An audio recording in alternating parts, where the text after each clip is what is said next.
Perhaps the last most important hope for a diplomatic solution to Iran's nuclear dispute with the West begins next week when Iran's Foreign Minister Javad Zarif meets the US and other Western powers in Geneva to try to finally hammer out a deal that all sides can live with.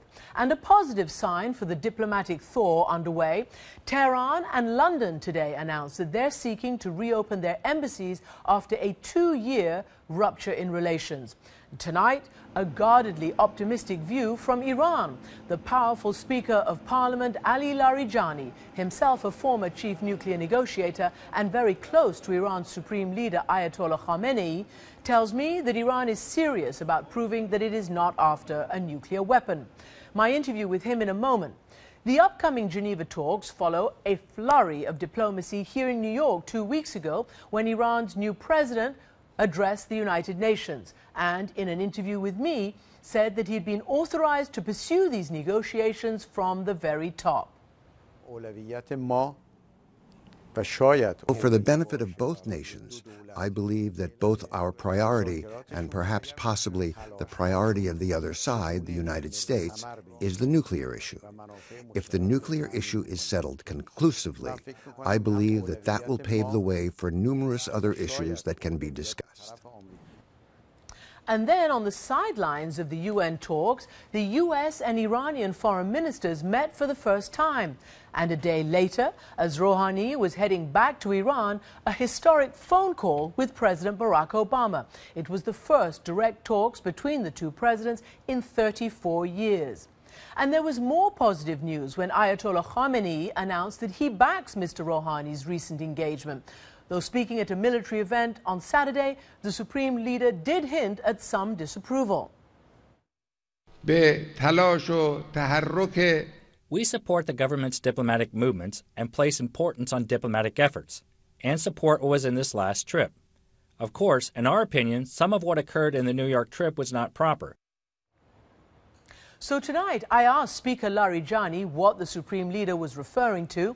How much time does President Hassan Rouhani have to negotiate an end to this standoff? And does Iran trust the United States to demand anything less than its unconditional surrender? From Geneva, where he's attending a global meeting of parliaments, Larijani told me that right now, he has no reason to be pessimistic. Dr. Larijani, welcome to the program. Thanks for joining me from Geneva. Just recently, you, the parliament, the Majlis in Iran, approved of President Rouhani's trip to the United States and his initial diplomacy and the plan to try to engage and resolve the crisis over the Iranian nuclear program.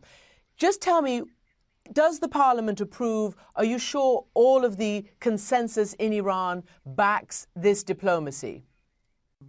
I think Mr. Rouhani, because of his long experience in diplomacy and because he has been active in different sectors, is very familiar with this issue and his behavior and his attitude, and also all his ministers, they enjoy high capabilities to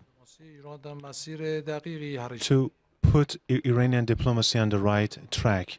Therefore, they have the support of the Iranian parliament, and he had a visit to New York, and we approved whatever he did there. Let me ask you about what the Supreme Leader, Ayatollah Khamenei, said recently about that visit. You heard that he said he supports diplomacy, but he also said some of the actions in New York were not appropriate. What did he mean by that? What was not appropriate? The important thing is that overall, what he did was approved by the Supreme Leader. Mr. Rouhani had the privilege, and he was successful in shedding light on Iran's peaceful nuclear program and telling the world that Iran does not seek a nuclear bomb.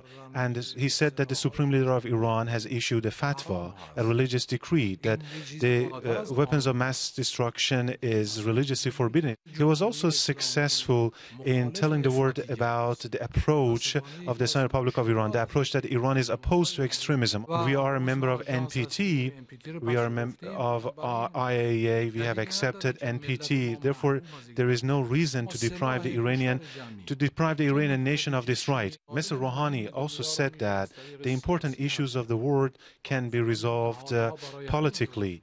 These bodies and organizations like the UN have been in place for this matter.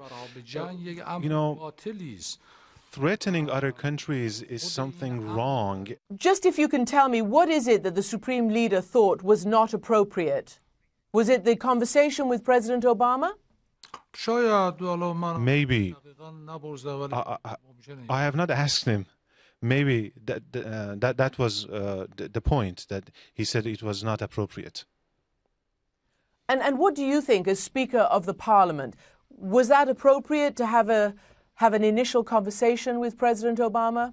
President Obama called President Rouhani. I think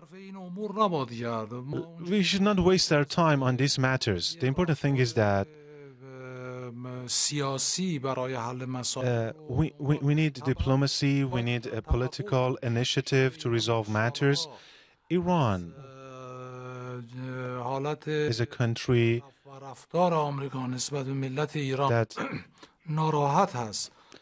has been upset because of the behavior and the attitude of the U.S. As if Mr. Obama, as he said in his speech, he said that they're going to change their approach. You know, the people of Iran are going to judge him by his actions.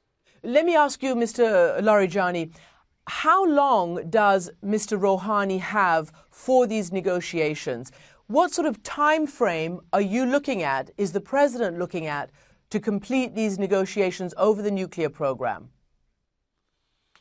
I think, considering the fact that he has had experience in this matter, Iran's nuclear program can be resolved within a short period of time, provided that both sides are serious about it. From our side, from Iran's side, I can say that we are ready. If the Americans and other countries say that Iran should not develop a nuclear bomb or should not move towards that, then we can clearly show and prove that we have no such intention.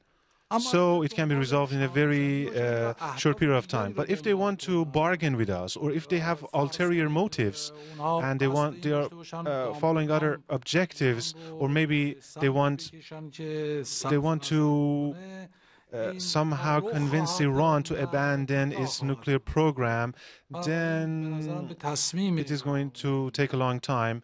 So it all depends on their will. So can I ask you then, you have said that, and the President has said that you're willing to show more transparency and to convince the world that you are, as you say, not going for a nuclear weapon. In return for that, and to get this diplomacy started, what are you specifically looking for in sanctions relief or in pledges to remove and start removing sanctions? I think these are the specifics, the details. The important thing is that Iran insists on having access to the peaceful nuclear technology, and Iran is not going to change its mind. They claim that Iran may have the intention to move towards developing nuclear weapons. But we can assure them that we are not moving towards that direction. But if they want to bargain with us or do other things, then that's a different story. I think that Geneva talks are going to be a very important step. And of course, they start again next week, and Mr. Zarif will be there. The U.S. Secretary of State, who has been charged with leading the American side of the negotiations, has said that The P5+1 is now waiting for Iran to disclose to the world how it will, in fact, convince the world that the program is peaceful. Are you ready to do that? Are you ready to go beyond the existing disclosures and add transparency? If they think that something is ambiguous, then they have to tell us about it. So there are two things here. If we want to make this more complicated, if we want to achieve other results by this, then I think the negotiations will not be successful, will be futile. But if it is what you are saying now, I mean, transparency, they want transparency, they want to be made sure, then Iran has no problem. And finally, Mr. Larijani, you yourself used to be a nuclear negotiator. This is obviously a very critical time, both for Iran and for the West, regarding this issue. Are you optimistic that diplomacy has a chance this time? I think the atmosphere entails that I be optimistic. But the important thing is to see what happens in practice. Because now everything is about the media. But right now I have no reason to be pessimistic, and I hope that the Geneva talks will be real, serious and substantive talks. I'm telling you that Iran will be very serious about the talks, and Iran really wants to resolve the matter. There are other important issues in the matter, in the region, especially with regards to terrorism in Afghanistan, in Syria, in Iraq. Serious problems are there. So we have to try to resolve those important issues and mobilize our efforts on them. Mr. Larijani, Speaker of the Iranian Parliament, thank you very much for joining me. Wish all the best.